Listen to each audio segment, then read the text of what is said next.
Hi everyone, I thought I'd come on today to read you one of my favourite stories, and if you were lucky last year to be in my class with Mr. Johnson, you'll remember that we dressed up as two of the characters from this story for World Book Day. So if you know any of the words, please join in with me at home.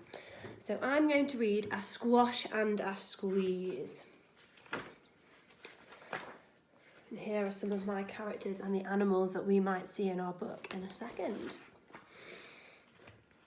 Here we go then. A little old lady lived all by herself with a table and chairs and a jug on the shelf. A wise old man heard her grumble and grouse.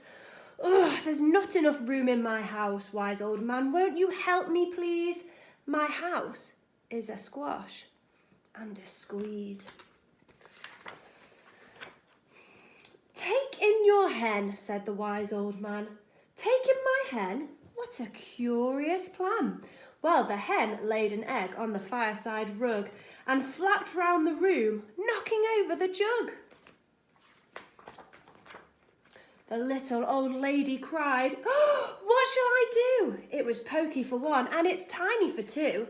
My nose has a tickle and there's no room to sneeze. My house is a squash and a squeeze." And she said, "Wise old man, won't you help me, please? My house is a squash and a squeeze." "Take in your goat," said the wise old man. "Take in my goat? What a curious plan." Well, the goat chewed the curtains and trod on the egg, then sat down to nibble the table leg.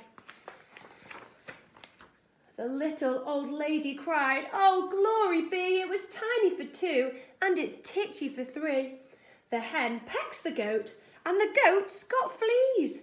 My house, is a squash and a squeeze. And she said, "Wise old man, won't you help me, please? My house is a squash and a squeeze." "Take in your pig," said the wise old man. "Take in my pig? What a curious plan." So she took in her pig, who kept chasing the hen and raiding the larder again and again.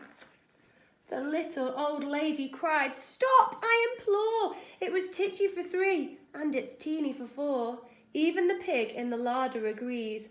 My house is a squash and a squeeze." And she said, "Wise old man, won't you help me, please? My house is a squash and a squeeze." "Take in your cow," said the wise old man. "Take in my cow, what a curious plan." Well, the cow took one look and charged straight at the pig, then jumped on the table and tapped out a jig. The little old lady cried, "Oh, heavens alive! It was teeny for four and it's weeny for five. I'm tearing my hair out and I'm down on my knees. My house is a squash and a squeeze." And she said, "Wise old man, won't you help me, please? My house is such a squash and a squeeze." "Take them all out," said the wise old man. "But then I'll be back where I first began." So she opened the window and out flew the hen. "Ah, that's better, at least I can sneeze again." She shooed out the goat and she shoved out the pig. My house is beginning to feel pretty big.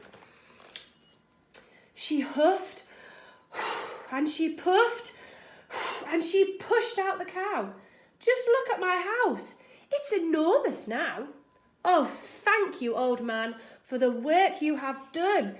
It was weeny for five, but it's gigantic for one. There's no need to grumble and there's no need to grouse. There's plenty of room in my house." And now she's full of frolics and fiddle-de-dees. It isn't a squash and it isn't a squeeze. Yes, she's full of frolics and fiddle-de-dees. It isn't a squash or a squeeze. Oh, that's one of my favourite stories. I hope you enjoyed that and joined in with some of our phrases that we know. I'll speak to you soon. Take care.